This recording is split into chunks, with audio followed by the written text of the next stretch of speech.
Hidden leaf गांव, जो अपनी ताकत और खुशहाली के लिए जाना जाता था, एक बार अराजकता में डूब गया। एक खतरनाक जानवर 9 पूंछ वाली लोमड़ी ने हमला कर दिया। उसकी ताकत बहुत ज्यादा थी, उसका गुस्सा अथाह था। गांव लगभग तबाह हो गया था, लेकिन निराशा की राख से एक हीरो उभरा, चौथे होकेज। उसने गांव को बचाने के लिए खुद को कुर्बान कर दिया और उस जानवर को एक नवजात बच्चे के अंदर सील कर दिया। वो बच्चा मैं था, नारुतो उजुमाकी। एक ऐसा बच्चा जिसे कोई नहीं समझता था, कोई नहीं अपनाता था। उसे नहीं पता था कि उसके अंदर 9 पूंछ वाली लोमड़ी सील है। यह रहस्य उसके जीवन का सबसे बड़ा बोझ बन गया। हालांकि गांव वालों को सच्चाई पता थी। वे उसे एक खतरे के रूप में देखते थे, एक बला के रूप में। वे नारुतो को उस विनाश की याद दिलाते थे जो उन्होंने सहा था। हर बार जब वे उसे देखते, वे उस दर्द को फिर से जीते। उनके दिल डर और नफरत से भर गए। वे उसे अपने बीच नहीं चाहते थे, उसे दूर रखना चाहते थे। देखो, वो फिर आ गया। वो लड़का जिसके अंदर 9 पूंछ है, हमें उससे सावधान रहना चाहिए। वो लड़का जिसके अंदर 9 पूंछ है, उसकी आंखों में एक अजीब सी चमक है, जैसे वो कुछ छुपा रहा हो। मुझे पता है सावधान न रहना मुश्किल है, लेकिन वो बस एक बच्चा है। शायद उसे भी प्यार और अपनापन चाहिए। नारुतो बड़ा हुआ उन लोगों से दूर जिनसे वह जुड़ना चाहता था। उसकी आंखों में हमेशा एक उदासी रहती थी। अकेलापन उसका हमेशा का साथी बन गया। वह हर दिन इस उम्मीद में जीता था कि कोई उसे समझेगा, कोई उसे अपनाएगा। अलगाव के बावजूद मैंने एक सपने को थामे रखा। मैं होकेज बनना चाहता था, सबसे मजबूत निंजा और हिडन लीफ गांव का नेता। उनका मानना था कि इस सपने को हासिल करके वह आखिरकार गांव वालों की स्वीकृति और सम्मान अर्जित कर सकते हैं। उनका रास्ता अटूट दृढ़ संकल्प के साथ प्रशस्त था। वह यह साबित करने के लिए दृढ़ थे कि वह केवल 9 पूंछ वाली लोमड़ी का बर्तन नहीं थे। मेरी यात्रा निंजा अकादमी में शुरू हुई। मुझे अपनी पढ़ाई में बहुत दिक्कत होती थी और मैं अक्सर शरारतें और नादानी करता था। मुझे ध्यान आकर्षित करने की चाहत थी, भले ही वह डांट और फटकार से ही क्यों न मिले।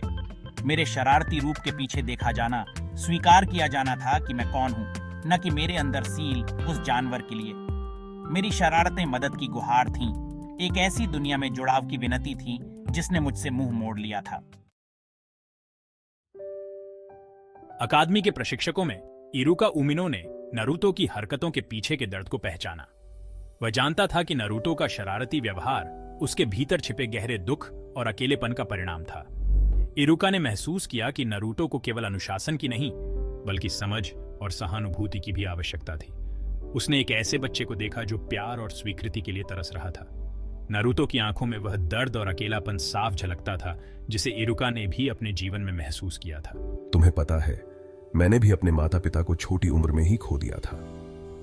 इस दर्द को मैं अच्छी तरह समझता हूं और जानता हूं कि यह कितना कठिन होता है। मैं तुम्हारा अकेलापन समझता हूं नारुतो। तुम्हारे जैसे ही मैंने भी उस समय किसी की सहानुभूति और समर्थन की आवश्यकता महसूस की थी। इरुका नारुतो के जीवन में आशा की किरण बन गए, उसे मार्गदर्शन और समर्थन प्रदान किया। उन्होंने नारुतो को यह विश्वास दिलाया कि वह अकेला नहीं है और उसके जीवन में भी उजाला आ सकता है। इरुका ने नारुतो को न केवल एक छात्र के रूप में देखा, बल्कि एक ऐसे व्यक्ति के रूप में भी देखा जिसे सही दिशा और प्रोत्साहन की आवश्यकता थी। नारुतो, मुझे तुम पर भरोसा है। तुम्हारे भीतर एक अद्वितीय शक्ति और क्षमता है जिसे तुम खुद भी नहीं जानते। अपने अतीत के बावजूद तुम में क्षमता है। तुम्हारे पास वह सब कुछ है जो तुम्हें अपने सपनों को पूरा करने के लिए चाहिए। इरुका की सहानुभूति एक महत्वपूर्ण मोड़ बन गई, जिससे नारुतो को पता चला कि कोई तो है जो उसके अतीत के बावजूद उस पर विश्वास करता है। यह विश्वास और समर्थन नारुतो के जीवन में एक नई दिशा लेकर आया, जिससे नारुतो को पता चला कि कोई तो है जो उसके अतीत के बावजूद उस पर विश्वास करता है। इसने नारुतो को अपने जीवन में आगे बढ़ने और अपने सपनों को साकार करने की प्रेरणा दी। एक और प्रशिक्षक मिजुकी ने नारुतो की बेबसी का फायदा उठाने का मौका देखा। नारुतो, जो हमेशा से अपने साथियों और प्रशिक्षकों से मान्यता पाने के लिए संघर्ष कर रहा था, मिजुकी के लिए एक आसान शिकार बन गया। मिजुकी ने उसकी कमजोरियों को भांप लिया और उसे अपने जाल में फंसाने की योजना बनाई। हालांकि नारुतो का रास्ता इतना आसान नहीं था। उसे हर कदम पर चुनौतियों का सामना करना पड़ा और मिजुकी की चालें उसकी मुश्किलें और बढ़ा रही थीं। नारुतो को यह समझ नहीं आ रहा था कि किस पर भरोसा किया जाए और किससे सावधान रहा जाए। मुझे पता है कि तुम्हारे लिए यह कितना कठिन है, मिजुकी ने सहानुभूति जताते हुए कहा, लेकिन उसके शब्दों में एक छिपी हुई चालाकी थी। वह नारुतो को अपने पक्ष में करने के लिए हर संभव प्रयास कर रहा था। नारुतो, तुम मुझ पर भरोसा कर सकते हो। मिजुकी ने उसे विश्वास दिलाने की कोशिश की, लेकिन उसके इरादे कुछ और ही थे। वह नारुतो को एक निषिद्ध स्क्रॉल चुराने के लिए उकसा रहा था। उसने नारुतो के साथ छेड़छाड़ की, उसका दोस्त होने का नाटक किया, जबकि एक निषिद्ध स्क्रॉल चुराने की साजिश रच रहा था। मिजुकी ने अपनी चालाकी से नारुतो को अपने जाल में फंसा लिया और नारुतो को यह समझ नहीं आ रहा था कि वह किस दिशा में जा रहा है। बस मेरा कहना मानो और तुम्हें आखिरकार वह पहचान मिलेगी जिसके तुम हकदार हो। मिजुकी ने उसे प्रलोभन दिया, लेकिन उसके शब्दों में एक गहरी चालाकी छिपी हुई थी। वह नारुतो को अपने फायदे के लिए इस्तेमाल कर रहा था। मिजुकी के विश्वासघात ने गहराई से चोट पहुंचाई, नारुतो के भरोसे को तोड़ दिया और उस अलगाव की भावना को और मजबूत कर दिया जिसने उसे हमेशा सताया था।